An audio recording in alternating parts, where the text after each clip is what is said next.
नमस्कार दोस्तों, स्वागत है आपका द पॉलिटिकल टेस्ट में और मैं हूं अजय सिन्हा। दोस्तों, अगर राजनीति की बात कर लें तो राजनीति में धर्म और जाति का एंगल बहुत मायने रखता है।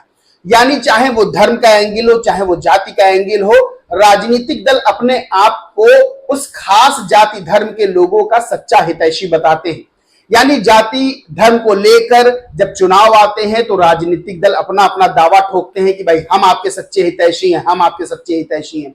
और ऐसे ही एक वोट बैंक है मुस्लिम वोट बैंक, जिसको लेकर तमाम राजनीतिक दल अपने अपने दावे ठोकते हैं कि अगर आपके लिए कोई सही काम करता है, अगर आपका कोई सच्चा प्यार करने वाला आपका हितैषी है तो हम ही हैं।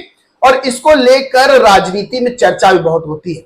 अगर उत्तर प्रदेश की राजनीति की बात कर लें तो यहां खास तौर से चुनावों के समय जाति और धर्म का एंगल जो है जोड़ा राजनीति से जरूर जाता है। अगर हम समाजवादी पार्टी की बात कर लें, अगर हम कांग्रेस की बात कर लें, तो ये दो बड़े राजनीतिक दल ऐसे हैं जो अपने आप को मुस्लिम वोटर्स का यानी मुस्लिम कम्युनिटी का सच्चा हितैषी कहते हैं। वहीं सबसे बड़ी बात यह भी है कि अगर चुनावों की बात करें तो मुस्लिम वोट बैंक जो है वो लगभग 90% जो है वो बीजेपी के खिलाफ वोट देता है। अब यहां पर बात आती है कि उत्तर प्रदेश में एक बड़ा वोट बैंक मुस्लिम वोट बैंक है जो कि सत्ता निर्धारण में बहुत बड़ी भूमिका निभाता है और तमाम तरह के राजनीतिक दलों के दावों के साथ मुस्लिम वोट बैंक ये भी तय करता है कि आखिर सत्ता में किसको बैठाना है, किसको हटाना है। और सबसे बड़ी चीज ये है कि आज से नहीं बल्कि लंबे समय से इस वोट बैंक पर सभी राजनीतिक दलों की निगाह भी रहती है। और खास तौर से अगर अभी के समय की राजनीति देखें तो वैसे भी आज की राजनीति में धर्म का एंगल खास तौर से जोड़ा जाता है। अब यहां बात करेंगे कि आखिर मुस्लिमों के जो मुद्दे हैं या मुस्लिमों की जो तकलीफ है, जो मुस्लिमों के सवाल है, उनको उठा कौन रहा है। देखिए, अभी हाल में ही एक मामला हुआ गाजियाबाद में, जहां डासना मंदिर है, वहां के महंत जो हैं यति नरसिंहानंद सरस्वती ने एक बयान ऐसा दे दिया जिसके बाद हंगामा मच गया। दरअसल उन्होंने हिंदी भवन में एक सभा को संबोधित करते हुए कह दिया कि जो रावण था उसने कोई गलती बड़ी नहीं की थी, बहुत छोटी गलती की थी और उसका पुतला हर साल नहीं जलाया जाना चाहिए, उससे श्रेष्ठ व्यक्ति जो है वो धरती पे पैदा नहीं हुआ। इसके बाद यति नरसिंहानंद ने एक और बयान इसको जोड़ते हुए दिया कि रावण का पुतला नहीं जलाना चाहिए। इसके बाद मोहम्मद पैगंबर साहब के ऊपर यति नरसिंहानंद ने एक टिप्पणी कर दी और बाकायदा ये कंफर्म किया ये चीज रिकॉर्ड हो रही है कि नहीं। अब जब ये बयान सामने आया तो हंगामा मच गया। जो मुस्लिम थे वो भड़क गए, नाराजगी उन्होंने जताई और सरकार से मांग की कि इस मामले में यति नरसिंहानंद सरस्वती पर कड़ी कार्रवाई की जाए। फिलहाल पुलिस ने इस मामले को संभाला और मामले को संभालते हुए यति नरसिंहानंद सरस्वती को हिरासत में ले लिया। लेकिन मुस्लिमों में ये बात का गुस्सा था कि ऐसा बयान आखिर यति नरसिंहानंद ने मोहम्मद पैगंबर साहब पर क्यों दिया। अब इसके बाद जो है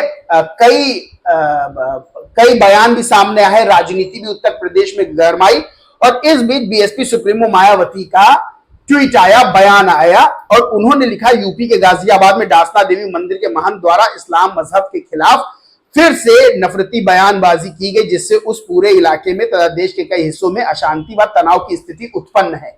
पुलिस द्वारा प्रदर्शनकारियों के खिलाफ तो कार्रवाई की गई किंतु मूल दोषी भयमुक्त है, जबकि भारतीय संविधान धर्मनिरपेक्षता अर्थात सभी धर्मों का बराबर आदर सम्मान की गारंटी सुनिश्चित करता है। अतः केंद्र व राज्य सरकारों की जिम्मेवारी है कि वे इसका उल्लंघन करने वालों के खिलाफ सख्त कानूनी कार्रवाई करें ताकि देश में शांति रहे व विकास बाधित ना हो। अब बीएसपी सुप्रीमो मायावती ने ये बयान दिया, ये बयान जारी किया और यति नरसिंहानंद सरस्वती पर जो है वो कड़ी कार्रवाई की मांग की और सरकार से भी कहा कि इस मामले में सख्त कानूनी कार्रवाई हो जिससे शांति और विकास बाधित ना हो।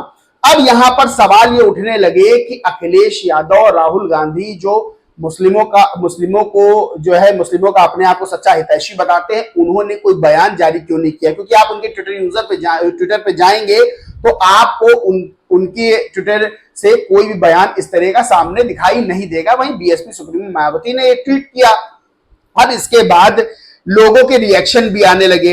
फहीम अंसारी नाम के एक ट्विटर यूजर है, वो लिखते हैं, लेकिन उत्तर प्रदेश का मुसलमान समाजवाद पार्टी का गुलाम बन चुका है। अगर मायावती जी सरकार होती तो ये नफरती कीड़े जेल के अंदर सड़ते। वही शादाब आजमी है, वो लिखते हैं, जो कहते हैं बहन जी नहीं बोलती वो किधर हैं, जब जब जरूरत पड़ी मुस्लिम समाज के बारे में खुलकर बोली है बहन जी, चाहे मामला गोकशी का हो या मजार वाला या मंदिर के महंत का, खुलकर बोली है। हम सबको गर्व है अपनी नेता बहन कुमारी मायावती जी पर। वही रफी उद्दीन खान है, वो लिखते मुस्लिम का एक तरफा वोट लेने वाले, क्या तुम्हारे अंदर हिम्मत नहीं है कुछ बोलने की? बीएसपी को हमेशा बीजेपी की बी टीम सिर्फ मुस्लिम समाज कहकर फैलाया है, लेकिन जब भी मुस्लिम के ऊपर कोई मामला हुआ है तो सबसे पहले मायावती जी ही आगे आके बोली है, बाकी क्या अखिलेश या राहुल की हिम्मत नहीं है बोलने की। वहीं बिट्टू शेरपुरिया हैं, सिख हैं, ये कहते हैं कि बहन मायावती जी सभी धर्म को बराबर सत्कार देती है, बहन मायावती जी जिंदाबाद। अब सबसे बड़ी बात यह है कि उत्तर प्रदेश में मुस्लिम वोटों पर अपना दावा ठोकने वाली, चाहे वो समाजवादी पार्टी हो चाहे वो कांग्रेस हो, किसी भी इस दल के किसी भी बड़े नेता यानी अखिलेश यादव और राहुल गांधी की बात कर ले तो उनका बयान सामने इस मामले में नहीं आया, यानी ट्वीट नहीं आया।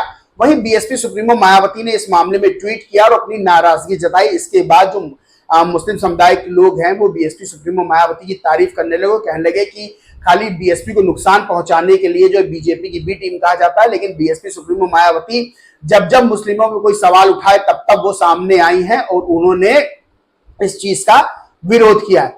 दोस्तों देखिए, उत्तर प्रदेश की राजनीति में बीएसपी बहुत बड़ा राजनीतिक दल है।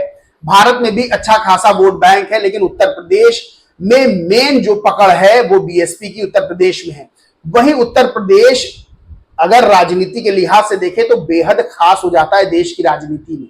अब यहां मुस्लिम बाहुल्य जो है कई जिले हैं जहां पर मुस्लिम वोटर से सीट का जीत का निर्धारण करते हैं।